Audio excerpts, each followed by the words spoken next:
श्रीगुरवे नमः। ओम शांति शांति शांति। गुरुर्ब्रह्मा गुरुर्विष्णु गुरुर्देवो महेश्वरः गुरुर्साक्षात् परं ब्रह्म तस्मै श्री गुरवे नमः। ओम शांति शांति शांति। प्रणाम भगवान। ज्ञान योग स्वामी विवेकानंद जी, जिसका एक बहुत ही उत्तम चैप्टर है माया और मुक्ति, जिसमें माया क्या है इसको समझाने के लिए कई पैराग्राफ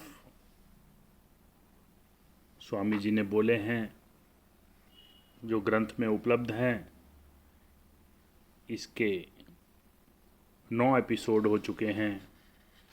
आज 10वें एपिसोड में माया का एक और वर्णन सुनेंगे और फिर अगले एपिसोड में चलेगा कि क्या उस माया से बाहर आने का मार्ग भी है, और उसमें स्वामी जी बताएंगे यस, मार्ग है।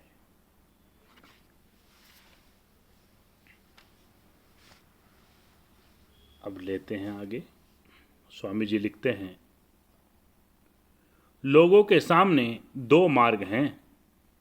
इसमें से एक को तो सभी जानते हैं, वह यह है कि संसार में दुख है, कष्ट है, सब सत्य है, पर इस संबंध में बिल्कुल मत सोचो। यावत जीवेत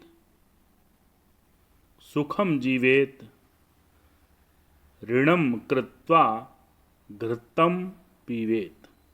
दुख है अवश्य, पर उधर नजर मत डालो। जो कुछ थोड़ा बहुत सुख मिले उसका भोग कर लो।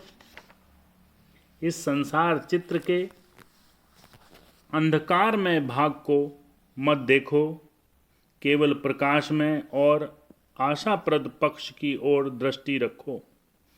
इस मत में कुछ सत्य तो अवश्य है, पर साथ ही एक खतरा भी है। इसमें सत्य इतना ही है कि यह हमें कार्य करने की प्रेरणा देता है।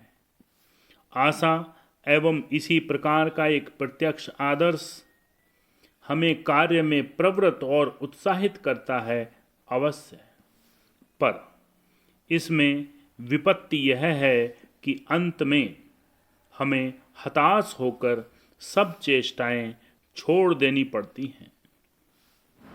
यही हाल होता है उन लोगों का जो कहते हैं संसार को जैसे देखते हो वैसा ही ग्रहण करो, जितना स्वच्छंद रह सकते हो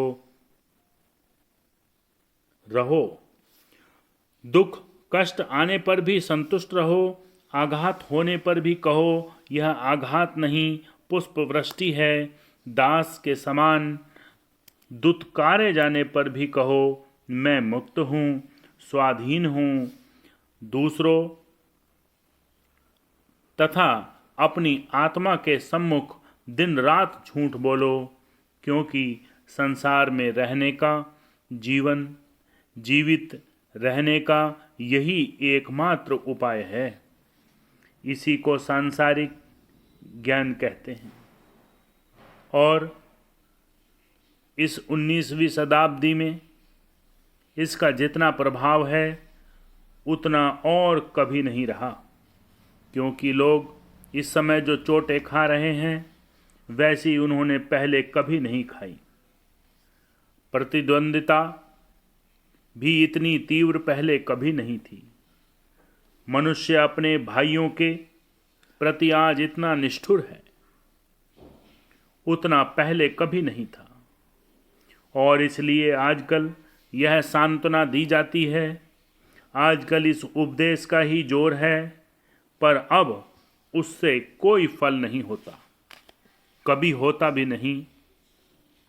सड़े गले मुर्दे को फूलों से ढककर नहीं रखा जा सकता, यह असंभव है। ऐसा अधिक दिन नहीं चलता, एक दिन ये सब फूल सूख जाएंगे और तब यह सब पहले से भी अधिक विभत्स दिखाई देगा। हमारा सारा जीवन भी ऐसा ही है। हम भले ही अपने पुराने सड़े घाव को स्वर्ण के वस्त्र से ढक रखने की चेष्टा करें, पर एक दिन ऐसा आएगा जब वह स्वर्ण वस्त्र खिसक पड़ेगा और वह घाव अत्यंत विभत्स रूप में आंखों के सामने प्रकट हो जाएगा। और यही माया है। ओम शांति शांति शांति। इससे आगे के एपिसोड में आएगा कि क्या वाकई में हम सब माया के दास हैं और इससे निकलने का, मुक्ति का उपाय क्या है। ओम शांति शांति शांति। प्रणाम।